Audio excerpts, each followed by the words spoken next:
Okay, in this video, I'm going to talk about why sometimes going for the fee-only financial advisor, despite everything you read online, may not be the best approach if you're looking at specific people and trying to compare who's the best fit. So I'm going to show you examples of real advisors, one of which will be sort of hypothetical a little bit because of privacy issues, and it will make the point, and there's plenty of people that fit this profile that I'll describe. The other one is very real because it's yours truly. A lot easier to share my information and not worry about privacy issues. So the benefit of a fee-only financial advisor is they are a fiduciary all the time, and they are legally bound to put your interest first. And I don't think anybody in the profession or anybody in the country or the world should disagree with that as being the ideal. What happens, though, is like most things in life, there are nuances and history and context about specific people. So this might be slightly self-serving to hold myself out as the example of an experienced advisor with a certified financial planner designation and a lot of experience that is not technically fee only, where I'm going to compare my profile if you were to come across me, and this assumes you've talked to both advisors, you have a feel for what they're all about, and you're trying to figure out, okay, who's the best fit? Who would I want to work with in making some the most important decisions about my financial future? Who would I want on that wall for me, if you will? So I'm going to use FINRA Broker Check. So that's a great tool if you're trying to research someone's background, do a very cursory research into what they've done, the licenses, if they have any regulatory record, et cetera. There's another system that covers advisors that have never had a certain set of licenses, but a lot of advisors with experience will have had these set of licenses that are covered by Broker Check. And if not, you can go to this other site. But I'm going to give you a high level example here. So I'm going to share my screen and we will see. All right, so here is my Broker Check. So if you want to go check this website out yourself, just search Broker Check, FINRA Broker Check, or it's brokercheck.finra.org. So this is me. I used LPL because that's who holds some of my licenses. That's for another video, but some of my licenses are held by LPL Financial, which is a massive institution with over $1 trillion of assets under custody. And then some of my licenses are held by Advisor Resource Council, which is fairly small. I'm a part owner in that organization, so it's tiny compared to an LPL. No one's ever heard of Advisor Resource Council unless you are an advisor that uses our firm or a client of the firm or a family member. So first, a couple things. This Broker Check shows the history of your experience, and that's really what I want to touch on. So if you go to my record, you can see, okay, I took this, this is the earliest test I took on here, an exam was 2002. Well, even if you don't know what this is, the point is I've had an investment license of one form or another for, at this point, almost 22 years. This advisory license, IA, stands for investment advisory. I've had that for about 18 years now. So, but I've had the supervisory licenses since 2006, supervisory compliance type licenses for almost 18 years as well. So bottom line is I've been doing this a while. So by itself, that's not the only criteria, but I think if you've talked to people and you're comparing experience and what to expect, I think that's a big factor, is how long have you been doing this? What's your experience? Again, there's probably a point in our lives where if we've been doing this 50 or 60 years, if I were the consumer of that professional services, I might wonder about that end of the spectrum. But 18 to 20 years, 22 years is sort of experienced, but not ready to retire just yet. So I've got a bunch of state licenses, which again may or may not matter. For a lot of what I do, it's irrelevant. Current registrations, I've been with the same LPLs, held these licenses for 14 years and change. And then Advisor Resource Council that I'm a part owner is coming up on, it's been 11 and a half years, I guess. So I spent a few years at Edward Jones, a few years at Morgan Stanley, and then I've been independent for 14 years. So that's the gist of my profile. Okay, now, so am I fee only? No. And the reason that is because I have these B, which are brokerage licenses. Ironically, even though you see, what, 6 of them compared to 1 advisory license, I don't really actively use the brokerage licenses. But again, you wouldn't know that unless you ask me, why do you have all these? What's your situation? And it's way longer and more boring of a story than I can fit into this video.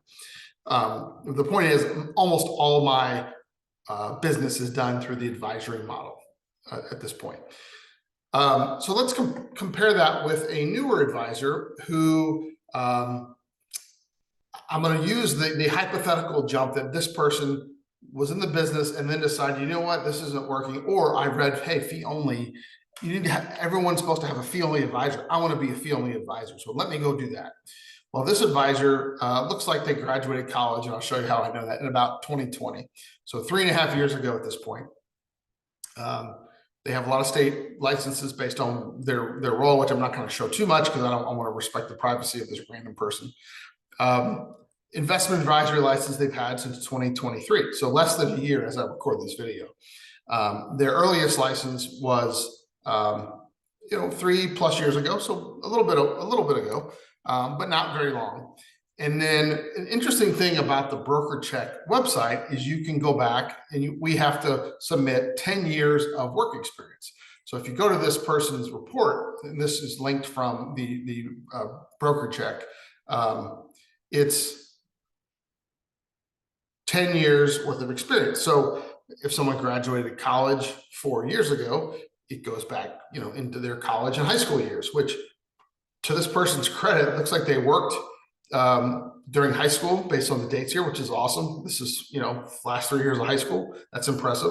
Worked during college. It looks like at a bank in the summer, maybe, and at least 2 summers, internships maybe. So it was definitely working, which is very, that's a good sign. If I'm comparing this to someone else of a similar experience level, I'm gonna say this person is probably working pretty hard. They had a job, it looks like, during college also at an Audi dealership. Again, probably great experience dealing with the public and something that's very important to them, their vehicle, their nice Audi vehicle. And then they worked at Vanguard for a while. So in this example, I think if everything else was equal and you had an equal comfort level, strong recommendations or referrals to these people, I think, objectively, most people say, well, give me the person with more experience. I didn't note if the other person has the CFP designation yet, but I'm a certified financial planner professional. If someone is fee only but doesn't have that yet, he might not, because you have to have 3 years of experience to use the designation. So even if you've done all the educational requirements, you have to have 3 years of experience to have the designation. So again, it's sort of an extreme example, but I wanted to give you sort of a real easy, straightforward comparison of fee only. You have to have fee only, you have to have fee only. If you go out and you make that like a hard and fast criteria, you can cut off a lot of potential professional expertise quickly and be left with people who have very little experience, which again, they might have more bandwidth and time and energy to help you, which is helpful. But I think you also want someone who's learned on other people's or other companies' dime and not with your financial future. So a lot of the reasons, I'll get into this in another video as well, but a big reason there are lots of people kind of like me that have been around 20+ years that still have these old licenses is it was not as easy to run a business and help people with just the advisory license, just being fee only. The technology, the offerings from the big custodians, LPL, Fidelity, Schwab, et cetera, has gotten way better since I've been doing this. And like anything, you have some experience and you have some success helping people.